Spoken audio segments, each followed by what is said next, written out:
Hello and welcome to Miss Hannah Loves Grammar.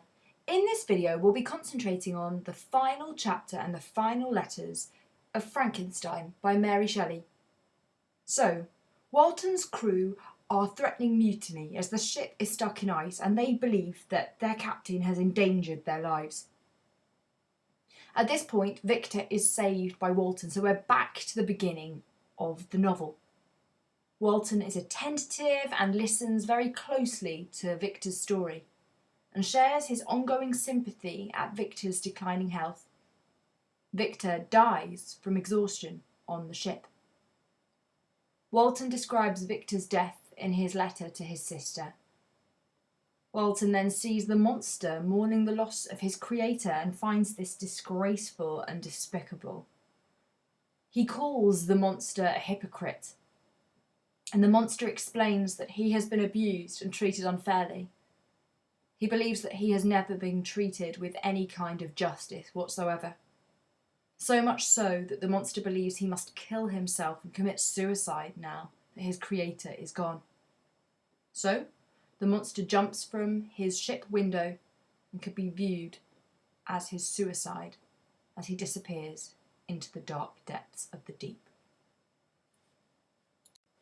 This is an action-packed chapter, so much so that it's being given its own video, but if we think about the themes and ideas that resonate here, they have a lasting impact on our whole gaze across this novel in its whole.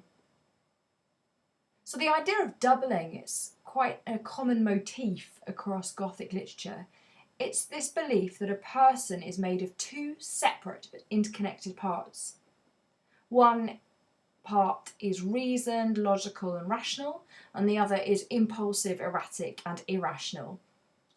Now, by this stage in our novel, the blurring of who takes on which role of reasoned or impulsive, whether that's Frankenstein or the monster, forces us to question who the real monster is. They are both pursuing the villain in their own eyes and going about it in very dubious and dark ways. There's no closure at the end of this novel, in part because of the way that the doubling works. Victor in this chapter is pursuing his villain. He's solely consumed by having seen, almost within grasp of his foe, the monster on a sledge. But the monster is mocking Victor. He's one step ahead and leaving morsels of food for him to eat in the graveyard.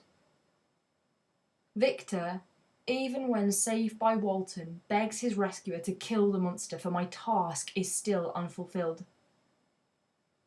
Whereas the monster seems more aware of his wrongdoings, and when he speaks to Walton, he likens his downfall to a frightful catalogue of sins, as if the acts that he's done are satanic, the biblical reference and allusion of sin there.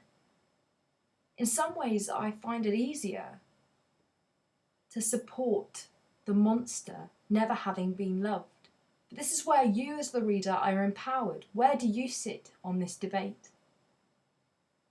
This is also the chapter where we're taken back to the beginning. We're given Walton's perspective once more. And to Walton, Victor is a tragic hero, as he mentions the greatness of the fall. If there was a almost Shakespearean fatal flaw here, it's ambition. Walton is clearly a biased narrator. This is the chapter where we pick up the story from where we left off, and we realise that Walton as our guide has seen things that maybe give credibility to some of our cynical failures and inabilities to suspend our disbelief. You know, he sees the apparition of the monster from our ship. He also sees letters from Felix and Safi, reminding us once more of the subplot. The final theme that we can't ignore is that of ambition in this chapter. Victor and Walter both share this trait. They both need to face the consequences of holding such brazen desires. Walton accepts, eventually, that he's endangered his crew, and his mad schemes are the cause for the rage they feel. They want to start a mutiny because they're so angry about the situation they've been left in. This echoes in some way the attitude Victor has to his own creation. It is ironic, though, that Victor fails to see the irony of his own actions, claiming still that Walton should still be aiming to go to the North Pole, and that he must be engaged in any high undertaking. Even though he contradicts himself in his decline by saying that Walton should avoid ambition. It goes to show how an intelligent and wise man, in his downfall, can lose all of his sense and logic. His mutterings are full of contradiction and confusion, and speak loudly of a man who's racked with doubt, insecurity, and suffering. So what should our takeaways be from this last chapter?